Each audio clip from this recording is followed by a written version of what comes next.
on, everybody? This is Gabriel Jones giving you a drop of sun any chance I get, and welcome back to a brand new episode of my review series. I hope everyone has been having a very fun-packed summer. I know I have. I just got back from a festival drinking a cherry-flavored lemonade. Needless to say, it's scrumptious. But in the past 2 weeks, there have been some new releases that have dropped, and I'm here to take a look at some of them. Today's episode will be primarily focusing on a TikTok star turned musician that I'm sure a lot of people have some interesting thoughts about. In addition to our buddy Alex Warren, there will also be the For the Blast, where I talk about the brand new singles from various artists, and then a musician that I think could really break out into the scene. So I think I'm done keeping you guys waiting. It's time that we just jump right into these reviews. I hope you're ready to frolic into a grass field, because the sun is up for the sum up.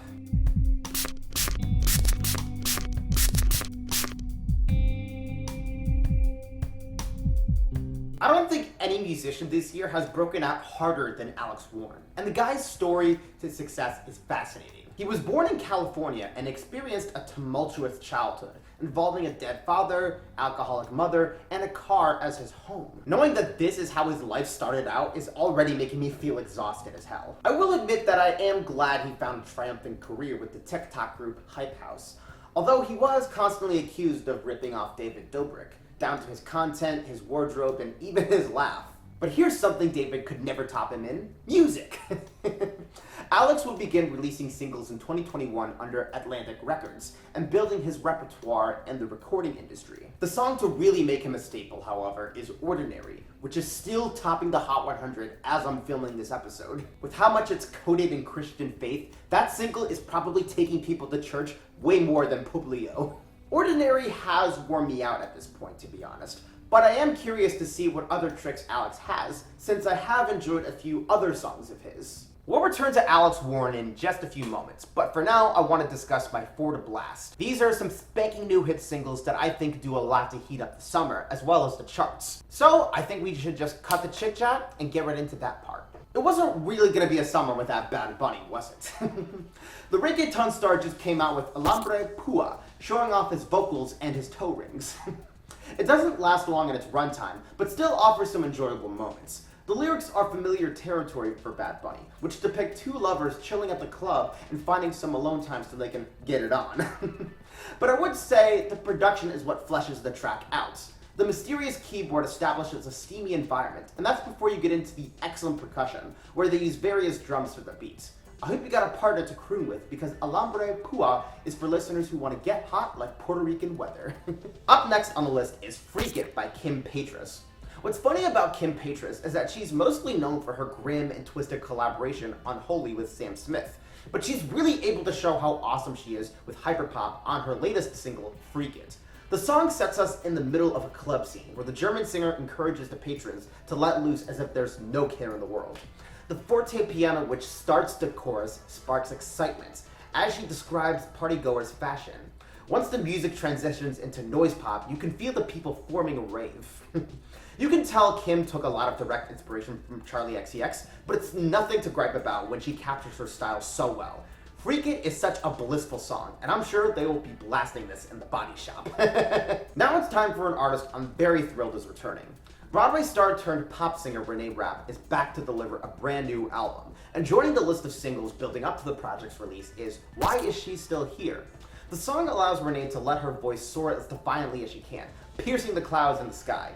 The sound also complements her performance, featuring clean drums and fat bass lines, combining the music into rock and retro soul. The passion is felt harder when you dig into the song's story, which shows Reneé feeling like she's being played by a guy who she's sleeping with because he can't let go of his current girlfriend. You can infer that she's slowly realizing how two-faced he is, which is reflected in the song's production. Undoubtedly, Why Is She Still Here makes Renee's second album sound promising. Closing out the set is another new star we've been seeing blast off. New York-based rock vocalist Sombr has dropped yet another single, this one called 12 to 12. The track sees him singing about heartbreak once again, falling out with a girl whom he had deep feelings for and having to admit he allowed it all to slip away. Sombr's specialty seems to be giving off a sad boy aura, and he does it with a retro flair. His songs always have a way of transporting the listener back in time, but here it feels like we're taking a trip to the 70s. 12 to 12 possesses a ton of funk, inviting the audience to boogie on the dance floor with his aggressive bass guitar, punching snare drum, and long-held note on the bridge. Does Sombr actually have staying power? Only time will tell. I hope you guys give those Forta Blast singles a shot, because I sure as hell had a great time with them. And with all that said, we can now return to discussing Alex Warren's You'll Be Alright Kid. There's been quite some discourse surrounding Alex Warren ever since Ordinary blew up. Specifically, people are showing dread over the idea that Christian-themed music could dominate the industry over the next several years, no less because of the current political administration. I do share this sentiment with my fellow music fans, and as you can tell, I'm not too thrilled about Ordinary becoming one of the biggest hits of 2025. That being said, Alex's debut record has plenty of great material to offer. Some of the album's tracks do focus on his faith, with lyrics about praying, going to heaven, and worshiping God. However, it's not as much of a distraction because the focal point is Alex's journey as he's grown into adulthood. The guy reflects on the relationships he's had with his now deceased parents, and him coming to understand and even forgive his mother for the unorthodox upbringing. He also sings about the betrayal he feels from his past lovers or friends, the excitement for his flourishing career, and the love he has for his wife Cover. I don't understand how songs like Carry You Home or Bloodline couldn't reach #1 instead. They should be having Ordinary success, like Jesus. But anyway, these meaningful songs are also packed with some rich production, featuring stomping beats that could set the listener in a bar, guitar strumming that places them on the streets, and as you can guess, choral singing which sends them to mass. The biggest shock in terms of music is when Ryan Lewis and Ray Dalton show up on You Can't Stop This to help Alex display confidence against a hater. It really takes me back to 2013. Maturing is clearly the main theme Alex Warren focuses on, and with all the momentum he's picked up over this year, he's definitely making people anticipate where he's going from here. He may have been tipping with David Dobrik, but at this point, I don't think it's unfair to say Alex won this web war.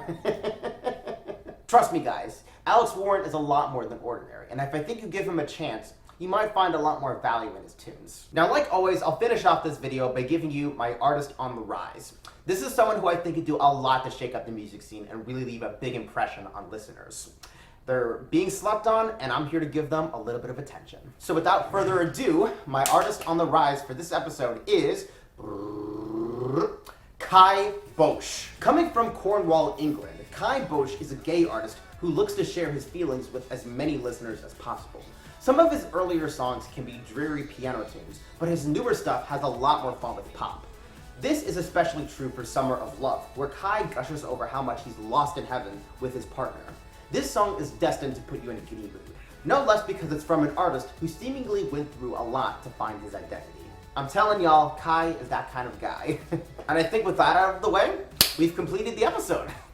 Thank you all for joining me on another episode of The Sum Up. I'm having a lot of fun with these. I'm still getting in the groove of producing all of these episodes, but I'm sure I am leaving a big impression on y'all. We've now finished the month of July, and we're now heading into August, which I like to call the Sunday of summer.